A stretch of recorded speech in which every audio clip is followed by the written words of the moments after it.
ہمیں احساس کرنا ہوگا زندگی تیزی سے گزر رہی ہے، وقت جا رہا ہے، اور انسان کو پچھتاوا سب سے زیادہ کب ہوتا ہے پتہ ہے؟ جب اس کو موت آتی ہے، وہ مر رہا ہوتا ہے نا، اس کو احساس ہوتا ہے میں نے اپنی قیمتی جان گوا دی، زندگی گوا دی۔ اور جوانوں کو تو احساس ابھی نہیں ہے، جس وقت ان کی جوانی ڈھلے گی، بڑھاپا آئے گا، تب ان کو احساس ہوگا کہ ہم نے جوانی کہاں گزار دی۔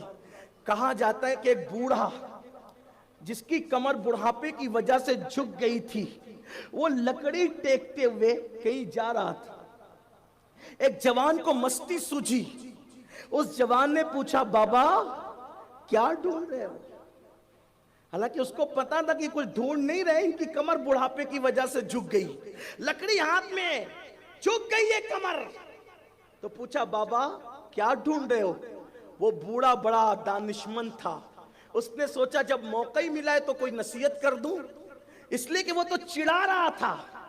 لیکن یاد رکھنا ظرف کی بات ہے، نوجوان چڑھا رہا تھا، بوڑھا چاہ رہا تھا نصیحت کرنا، بالکل ایسے ہی جیسے بچے درخت پہ پتھر مارتے ہیں، لیکن درخت جو پھل والا درخت ہوتا ہے وہ پتھر مارنے والوں کو پتھر نہیں لوٹاتا، بلکہ وہ پتھر مارنے والوں کو پھل عطا کرتا۔ یہ پھلدار درختوں کی پہچان ہے کہ پتھر کے مقابلے میں پتھر نہیں بھیجے جاتے، پتھر کے مقابلے میں پھل دیے جاتے۔ تو بوڑھے کا مذاق اڑا رہا ہے، بابا کیا ڈھونڈ رہے ہو؟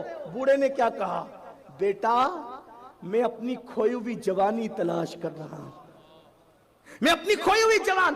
جس دن بڑھاپے کی وجہ سے تمہارے گھٹنے کام نہیں کریں گے، جس دن تمہارے خوبصورت چہروں پہ جھریاں پڑ جائے گی، جس دن تمہیں کھانسی اتنی، اللہ نہ کرے کسی کو آئے لیکن یہ بڑھاپے کے حالات ہیں، جس دن کھانسی اتنی ہوگی کہ رکے گی نہیں، جس دن سانس پھول رہی ہوگی، جس دن چند قدم چلنے کے لیے بھی لاٹھی کی ضرورت ہوگی یا کسی بیٹے اور پوتے کے کندھے کی ضرورت ہوگی، اس وقت احساس کرو گے کہ میں نے اپنی زندگی کا قیمتی سرمایہ کہاں گوا دیا۔ بس دو باتیں کر کے میں اپنی گفتگو مکمل کر لینا چاہتا ہوں، دھیان سے سننا میری قوم کے جوانوں، اللہ نے جوانی دی ہے، اس کو ضائع مت کرو، ایک ایک لمحے کا صحیح استعمال کرو، اس لیے کہ جو جوانی میں عبادت کرتا ہے بڑھاپے میں نہیں کر پاتا اتنی عبادت، تو اللہ فرشتوں سے کہتا ہے فرشتوں اس کو بوڑھا میں نے کیا ہے نا، اس کی طاقت میں نے واپس لی ہے نا، اب یہ جوانی میں جتنی عبادت کرتا تھا بڑھاپے کی وجہ سے کر نہیں پا رہا ہے، مگر اس کو وہی ثواب دیا جائے جو اس کی جوانی میں اس کو دیا جاتا تھا۔ اس لیے صحیح استعمال کرو اپنی جوانی کا۔